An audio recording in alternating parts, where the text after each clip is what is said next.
Welcome to the Reuniting Science and Spirituality Summit, where you'll discover how science and spirituality work together to expand our capacity for healing and transformation. Share this powerful event with your friends and family, and join our conversation on Facebook at The Shift Network. And now your host, Dr. Shamini Jan. Hello, everybody, and welcome back to the Reuniting Science and Spirituality Summit. I'm so excited to introduce with you our next guest. Her name is Nonty Sabic, and she is a South African shaman, facilitator, and speaker. She's also the director of RUN, or the Rise Ubuntu Network, and she's a climate change and anti-racism activist. We are so excited for her to share her wisdom with us today on African spiritual and healing technologies. Welcome, Nonty. Thank you so much. Thank you for having me. Oh, it's really our honor, and thank you for making the time to speak with us today. So, Nonty, there's so much to explore with Indigenous knowledge and Indigenous knowledge systems, and lots of questions come up. One of them, of course, is around how is it that, the healing technologies that we have in the world reflect our view of the world? Sometimes we describe how ontology, or the way that we view the world, our worldview, influences the way that we heal ourselves and the way that we heal others. How can you help us understand the beautiful depths of African healing technologies and the relationship with that and worldview? Thank you.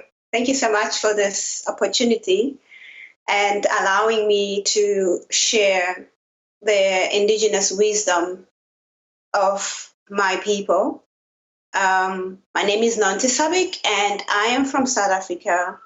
And in South Africa, a shaman is, and one of the names is called a sangoma. And the way we view healing is in many aspects or in many levels.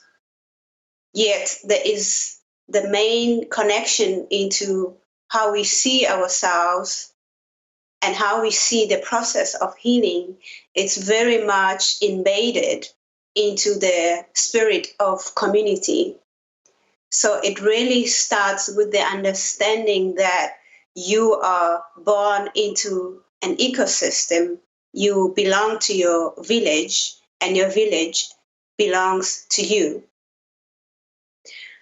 This is one of, I would say, it's the center of your very existence, and it's the center of what creates your belief system, and what then comes with the different technologies that we use as a way of healing ourselves, healing the earth, and healing the community. It's so beautiful, and we see this, in the Ubuntu philosophy, the understanding of the interconnectedness of life, and would it be safe to say also our responsibility towards facilitating the cooperation within these systems. What's interesting, for me, Nonty, I grew up here in the USA, and I was always kind of taken aback by the splintering of what seemed to be, the splintering of science and spirituality. So, growing up in the East Indian tradition, too, we had, many explorations and discussions about the interconnectedness of, our souls or our consciousness with the cosmos. Certainly in Indian culture as well, the appreciation for the interconnectedness of things. And, yet we went to universities, and especially, just a few decades ago, the idea that the brain and the immune system were not connected was what was being propagated through science. And so we've come some way, right? So now we've come some way. We finally have an appreciation in Western science that not only are these systems connected, but our emotions, our social health, our interconnection with other people very much guides our healing process. But this was known, right? This is known thousands and thousands of years ago by so many indigenous systems of philosophy, knowledge, and spirituality. It's nice to see that we're catching up a bit, in the Western science model, but there's still quite a bit to go. And I'd love to hear your perspective on how you feel the indigenous wisdom traditions can help us explore the truth of what is there with the connections between science and healing. I think I'm not a scientist, and from the research that I've done and reading and trying to really understand what is really, what could be a connection between science and spirituality. And for me, science in this way mostly represents the Western world, Western knowledge, and spirituality is universal. But in my own personal life, it's more embedded in indigenous knowledge. So I think, as you've already said, we've somehow managed, we are still in a process of bridging this gap of knowledge between the science world and spirituality, or rather indigenous knowledge. I feel like it's not the way I understand science, it's about diving into the unknown and coming up with proof or solutions to something exist or how things function together. And I feel like science in the Western way is still very much based on intellectual knowledge. It's still very much based on what we can prove and what is tangible. And I feel like history has a lot as well to do with that, in terms of when Westerners first contacted or had contact with indigenous people, it was always this dynamic of who is whose knowledge is more important, or whose knowledge is worth the time, or whose knowledge is more valuable. And it always has been the story of the Western science being given more space. And therefore, I think it's time that we change the narrative, because I feel that we live in the times where there is some understanding that if indigenous people have lived, for example, in a certain place, let's say the Aborigines who lived there for, it has proven now, for about 50,000 years before the Europeans came, and yet their way of looking or living with the earth, their science, the indigenous science and technologies are still seen, most of them, as myth or as invalid. And I feel that there's still a lot to learn from that. There's still a lot to understand from each other. And we can do this by creating spaces where we gather together, we allow ourselves to gather together, the Western mind, the scientists, with the indigenous elders, to come together and say, hey, I think the commonality right now is really about how do we heal ourselves and how do we heal the earth, especially now living in the climate crisis situation. So how can we create spaces where we come together, not to say the one is more important than the other, but to say, how do we merge these two? How do we merge this wisdom of the indigenous way with these new ways of science and come up with new solutions that help us to thrive and be resilient as a human race? Yeah, I don't know if that answers your question. Yeah, very much. And thank you for articulating it so beautifully. And I just want to echo some of what you're saying, because I too have experienced this here in the West, where somehow we got the idea that there is only one way of thinking and that there is only one way that is right. And that has really plagued science and medicine, I would say. I remember being a graduate student at the University of Arizona talking to a very well-known statistician. And we were just having a discussion. I didn't view it as a debate. I viewed it as a discussion around indigenous healing approaches, such as Chinese medicine and Ayurveda, African medicine, so many different forms of indigenous medicine, and how they're still practiced today, how we're learning about their efficacy through the Western models. And this particular professor said to me, well, that's primitive medicine. that's kind of what they did in the old days. And I have to tell you, I was so kind of just taken aback. Did you just say primitive medicine?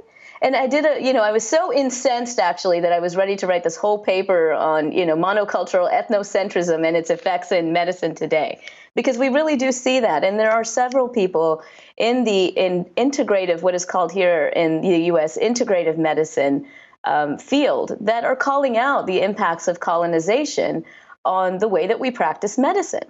And it's really important that we recognize that when we have this attachment to one worldview, in this case, an overabundance, we can say, of reductionism, of materialism, right, in the way that we view the body, the way we view our interconnections with others, it causes all of these problems, right? We become fragmented, we feel separated. And in truth, as we're learning through the evolution of science, this is really not the case at all. So what you said about bridging worldviews is so important, because we have to, regardless of what field we're in, right? We're seeing this all over. When we attach ourselves to thinking that there is only one way to see things, we do ourselves and our communities a disservice. Can you tell us a little bit more about, how from your tradition, your spiritual tradition, and your healing traditions, what wisdom can you share with us about how we begin to have this conversation with people who may be, almost, I don't want to say vehement, but very charged around their particular worldview and thinking that it is the only way? Because we see this a lot in the scientific fields as well, where we have organized communities that do their best to kind of slam some of the scientific results that come out that go against their worldview.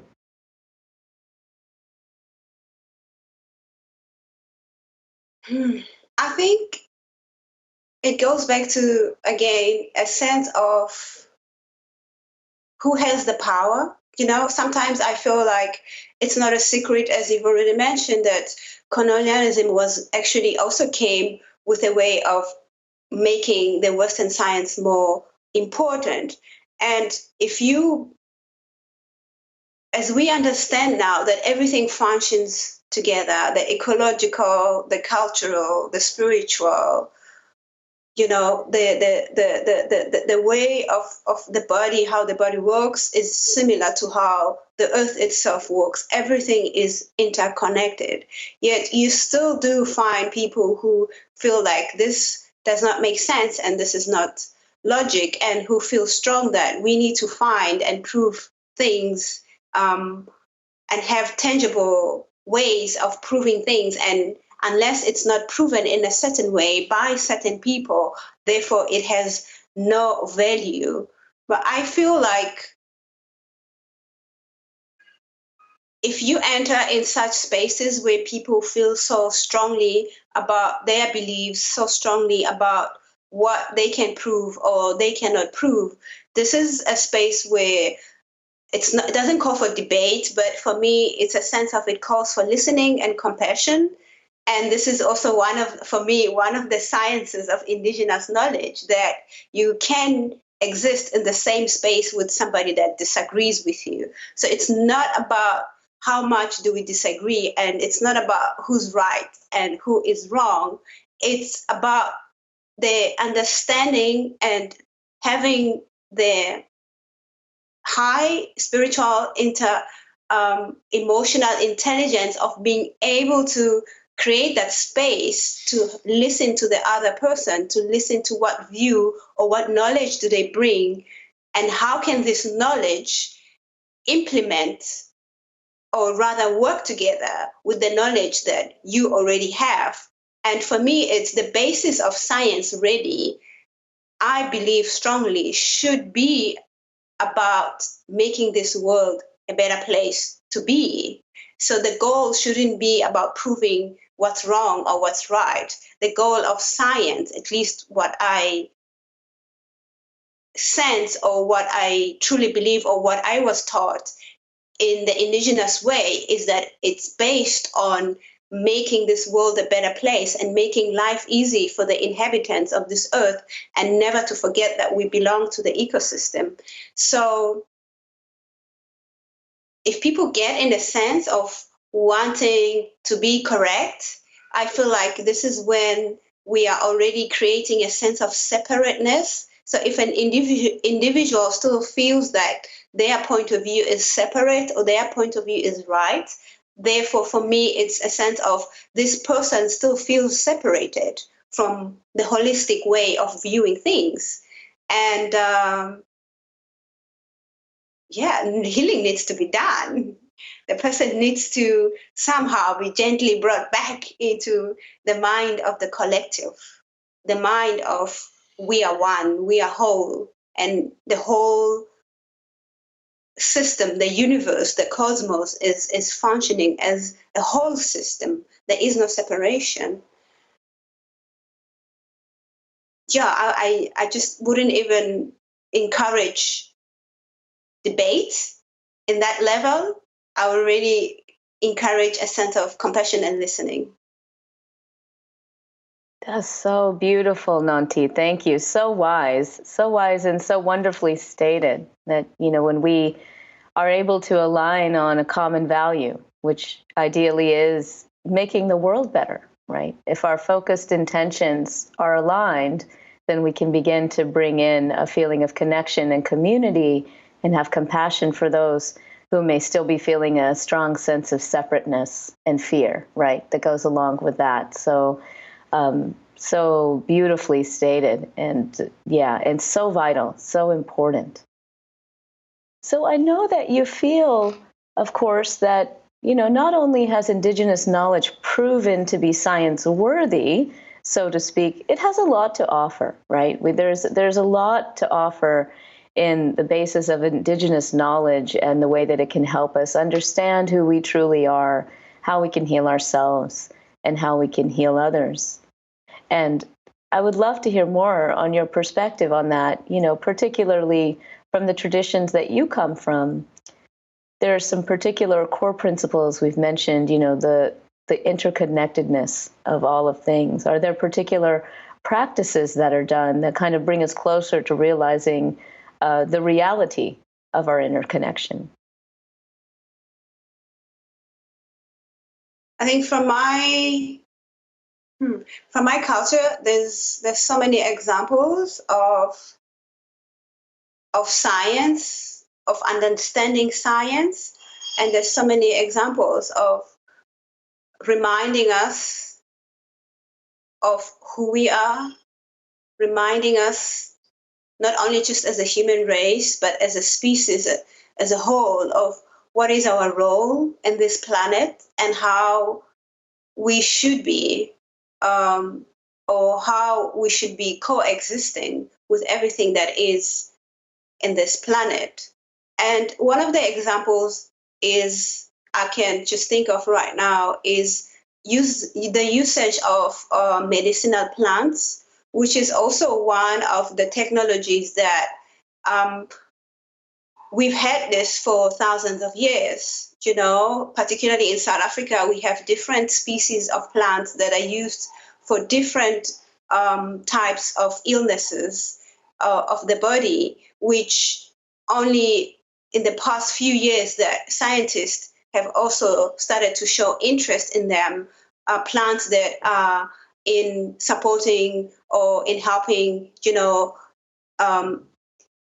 the cure of any type of grave illnesses. And we've also, because of this, it has resulted that we found that there's many organizations or many movements, particularly in South Africa, that are doctors, medicinal doctors, and scientists who are working with traditional healers, especially on the topic of HIV/AIDS. So we've seen a lot of collaboration that has come up from this epidemic because many African people were actually refusing to take the Western medicine and preferring to go to a traditional healer. Why? Because not only because it's our culture or it's our tradition, because they've always felt that when you go to a traditional healer, the traditional healer does not just focus on your illness, on what's going on with you right now. What we do is, as a traditional healer, you focus holistically on the person.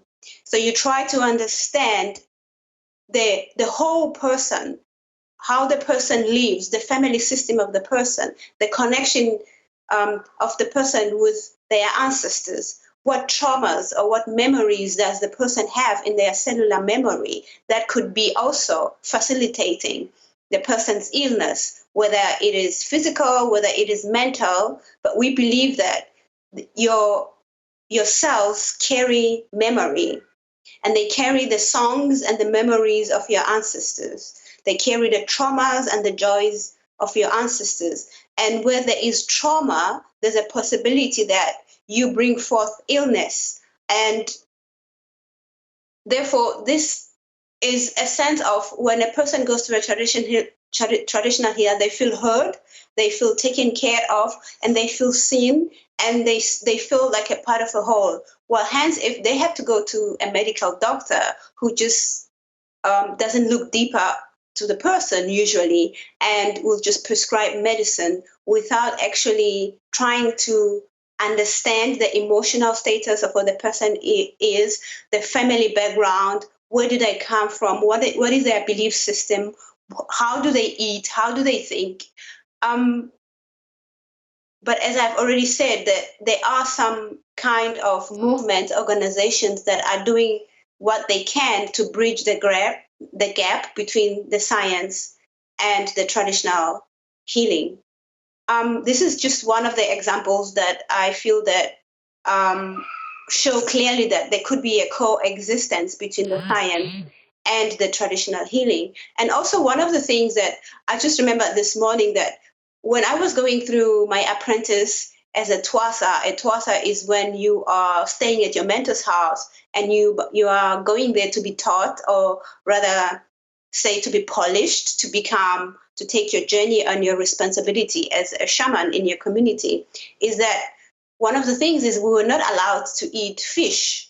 And the reason for that is that it is believed that these our ancestors, and scientifically I think it has been proven that we evolved from ancient oceans as a human species, and as indigenous people, we have this knowledge. We've had this knowledge for thousands of years. So in order to show respect as a shaman or as a healer, you don't eat certain foods because they are associated with this is where you evolved from. So therefore, you need to show respect to certain kinds of species, as they are actually, it's almost like you're eating yourself because you are eating your ancestors. And this is one also of the knowledge that for me I highly value and totally respect, which also opened my eyes into understanding that science is only catching up to many things and to very essential knowledge that can actually help us as a human species to really go deeper into the understanding of who we are and where we come from. And also just saying, we have a tribe in South Africa and they are called Zulus. And actually the word Zulu means cosmos, because they are believed that to be a tribe that their ancestors came from the cosmos. And this is also very interesting because it's a tribe that is very knowledgeable in the ways of the cosmos, in the ways of the galaxies and the planets. And some people might actually say that we didn't know much about the cosmos because some things were not written down, especially in our traditions. But we pass down our knowledge mouth to mouth, from great-grandparents to grandchildren. And this is how we somehow manage to preserve this knowledge. So therefore, there's a vast, rich knowledge that we still, I feel like we still just tapping it. The world is still just tapping into it because of the history that we have with each other, basically the history of colonization. But I'm hoping that we are able to go deeper and we are able to preserve this knowledge and we are able to listen more to indigenous knowledge and our traditional healers and fully understand this ancient knowledge that could help us actually in this crisis that we are in as human beings and as a planet at large. It's so important that we do this. And thank you for sharing the vastness and the richness of your tradition and similar traditions, from recognizing our interconnection with our ancestors all the way down to the fish, to understanding that there's certain races that have descended from the cosmos and carry knowledge and wisdom about the cosmos. So, how diverse we have been from the beginning in terms of, the origins of our life, our interconnection with life, the deep wisdom that really, literally, as you say, resides in our cells. It reminds me a bit of some of the teachings in my tradition, where we also talk about the cellular memory, you can say. And, as I'm sure you're familiar, in a lot of East Asian traditions, and my particular spiritual tradition is Jainism, there's a lot of discussion about karma, right? The law of cause and effect. And I've noticed in the little that I know about the diverse landscape of indigenous knowledge, there's a lot of discussion about the impact of our ancestors. And there are many different healing approaches that are used not only to connect with the wisdom of our ancestors and have them guide us, but also to heal our ancestors. And as we heal our ancestry, we also are healing ourselves on the cellular level. What's interesting? We were actually having a chat with a gentleman named Mark Wolin, who was also part of the summit. And he was sharing with us some of the wonderful Western investigation of this, in terms of not only now are we understanding that trauma can affect us for generations and it affects our epigenetic regulation of cells, but he is actually exploring through his way how healing our ancestry and understanding the traumatic patterns that have followed us through generations, how going back and reflecting and attempting to heal that through space and time can actually affect us on the epigenetic level. And then, of course, the hope is that we no longer continue to carry that transmission of, what we would call in our tradition, karmic patterns, right, through the body.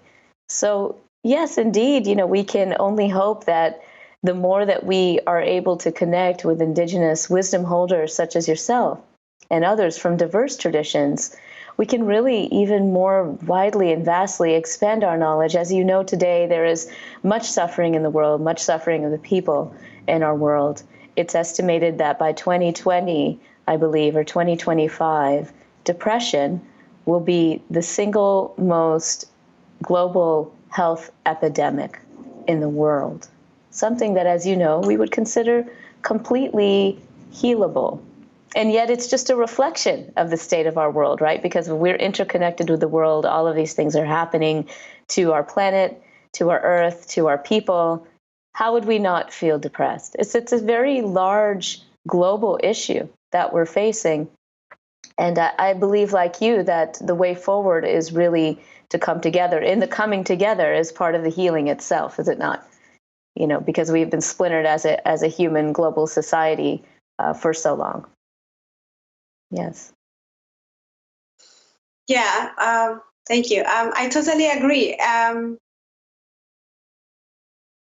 think we are living in times where really, as you've already said, that the coming together is the base of it's the faith base, first remembering that we are not separate, which is brings me back to Ubuntu, which is this philosophy from South Africa that I am because we are. So we've forgotten this. And this has helped us being separated with our religious beliefs, separating us, our skin colors separating us, countries separating us. This has helped, or rather say, helped to support the system that needed to keep us under control. You cannot separate spirituality from the economics, from the ecology, from the cultural. It all just comes together because it works together. So it has worked so far because it was needed in order to put us in this state of almost like a coma state where we don't question things, where we are easily manipulated or easily given information that does not nourish us or nourish our souls. But there is a very big awakening that is happening, which is really good. And at the same time as it's happening, is we are living in a time where we are actually not so much clear about what is coming. It's almost we are living in between two worlds of what was the past, and we are not clear of what is coming. But we know that a new world is emerging and a new world is coming. So what's happening here in between is a sense of anxiety, is a sense of panic. Hence, I feel that this is the result of this high depression, the result of all these panic attacks and anxiety. And I have to be honest and open that I had a panic attack sometime last year in October when they released this latest a paper of we only have about 12 years to do something in order to save the planet from global collapse, basically from climate crisis. And this hit me really hard, even though I am involved in different organizations that are about living sustainably and regenerating the earth. And it just felt like maybe I'm not doing enough. Just maybe we've just really, really messed up the planet so much that we are really not even prepared or for what's coming. What about the future ancestors? I just felt like maybe I've been concentrating too much on working with the past, with the trauma and healing the past ancestors and healing myself and my community, but not so much really focusing on what would it be? What is this world that's coming for the future ancestors? And this intensity really does create a lot of I would say discord. And at first I would just like to say, if this is happening, it's okay. It's okay. It shows that we are human beings. It shows that we are saying something is not right. We are saying something needs to change, and it needs to change now, and it needs to be drastic. And this is our way. As the planet is going through a crisis, this is also reflecting in us as human beings, in our diseases that we have, our illnesses, in our anxiety, in our depression. So we are just basically the reflection of what's happening outside of ourselves. And I feel that this is really the time when we need to truly remember Ubuntu, where we need to really urgently come together and create community wherever you are, different scholars, different methodologies, different healing, different technologies, different way of thinking, different religions. It's when we just need to come together and realize that we are a human race, which is part of a way, way bigger ecosystem, and that we are responsible for each other, and that we are responsible to what's happening to the planet. And this remembering, it's almost like a coming home. It's like when I say, it's like going back to the tree, going back to where you came from, going back to the tree and going there to rest and to rebuild and to somehow reevaluate and to be still and to really understand again, to let the knowledge and wisdom emerge of how are we moving forward together as a species. How are we going to move forward? How is it that we want to see this new world that we want to create? How is it going to look like? And because it's really up to us, and this is the moment how we decide how we want this new world to look like, and how are we going to create it? How are we going to bring our collective intelligence to create this new world that we want not to look like anything that is where we're coming from or what we have created. And the result of what we have created is because we have somehow forgotten. We have forgotten who we are, and we have forgotten about the interconnectedness. I think it's we live in a really powerful time, and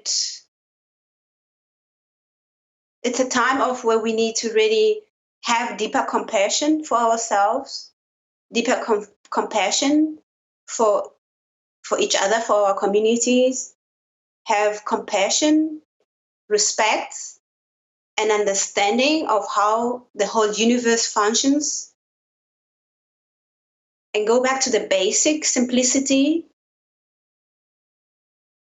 and live a lifestyle that is really of benefit to the earth, because the earth has never asked us for anything. The earth is constantly benefiting, has always been benefiting us. And we really need to look at how we've been walking on this earth and how we have been connecting to this earth. And what are the things that we need to do to improve on this? And there's a lot of grief.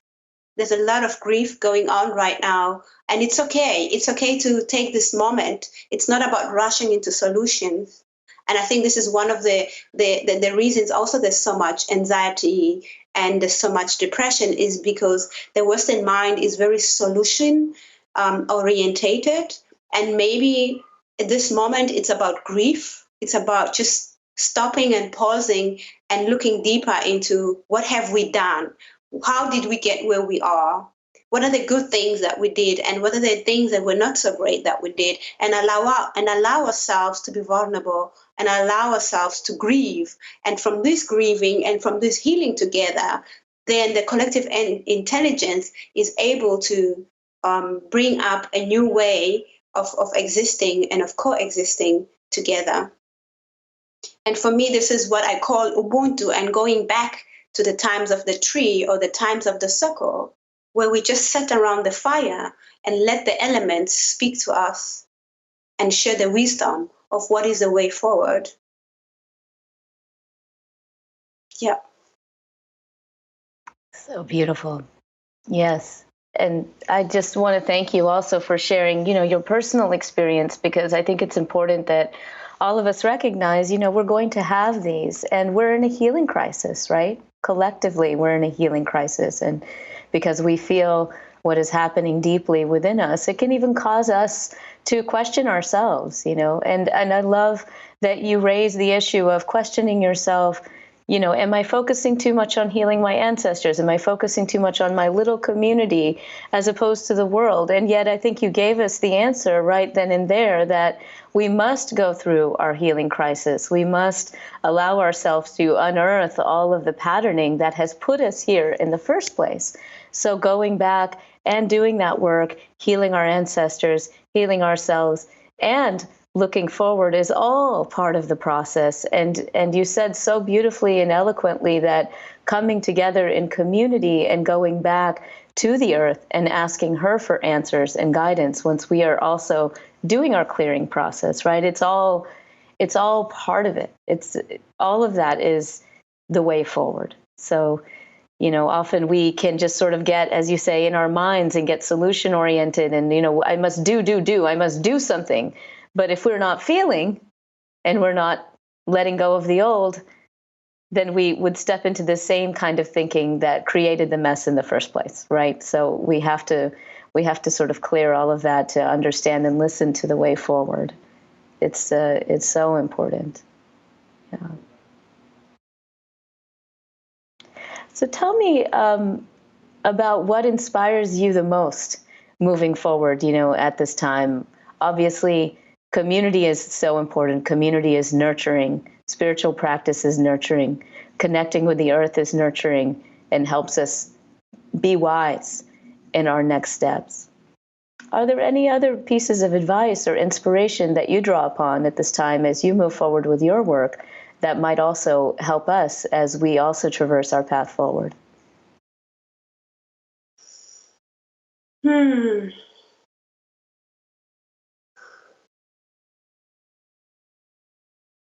I feel that I think for me, the strong thing really is what I've already said and what you've already anchored is it's community. And I've also realized, like, I lived in the eco-village and I'm involved in different eco-villages and different communities, is that in the past few months, I've just taken a break to leave my community. And I realized that there's a need to share and let people know that you can create community wherever you are. I feel like people are so disconnected that they feel like they don't even know where to start.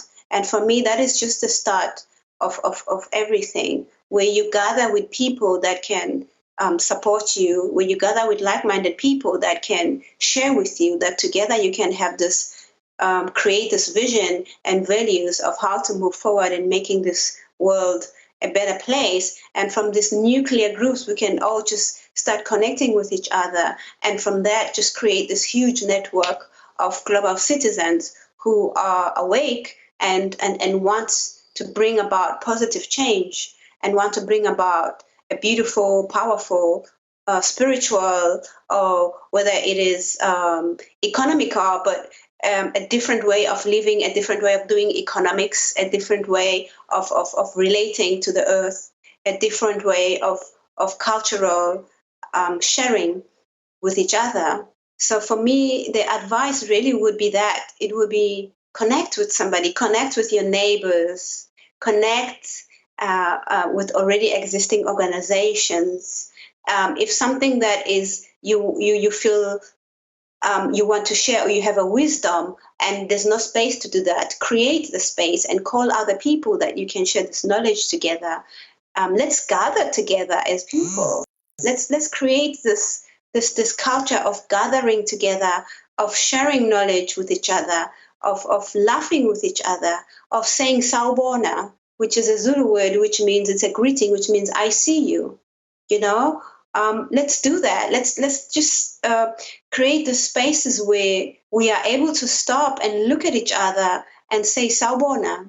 We see you. Me and my ancestors see you and your ancestors, and I'm willing to be here with you in this moment and share with you and learn from you, and let's grow together. So I think this is like what we're doing right now. You know, I'm like on the other side of the world and you are on the other side of the world, and yet we are able to use this technology and share with each other and share this wisdom with each other. So in some ways, you know, technology has helped a lot into making life much easier and helping us to connect. So there's so many ways of being able to connect with each other.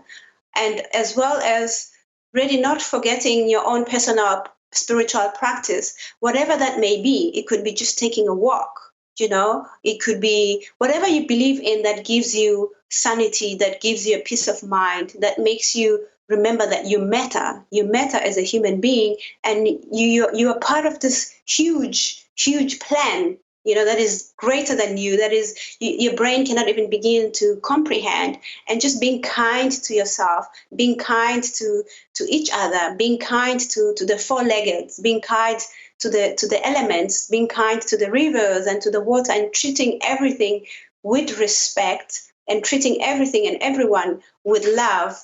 I think this is the basis of everything. We can talk about organizations that I'm involved in, of young entrepreneurs that are finding a new way of doing business, are finding a new way of saying we can have a new way of living together, a new way of exchange economy. We can talk about, you know, people who are looking at technology in a different way to say, how do we use technology to really create authentic communities? So I hold healing spaces online, and many other healers do the same thing. And some people in the beginning were doubting that, is this effective? Will this work? But yes, it does work, because the intention, and we are energy. So as long as you remember we are energy, so therefore we can be anywhere, anyhow. But it's how you want to show up. How do you want your energy to show up? How do you want to connect with everything that's around you?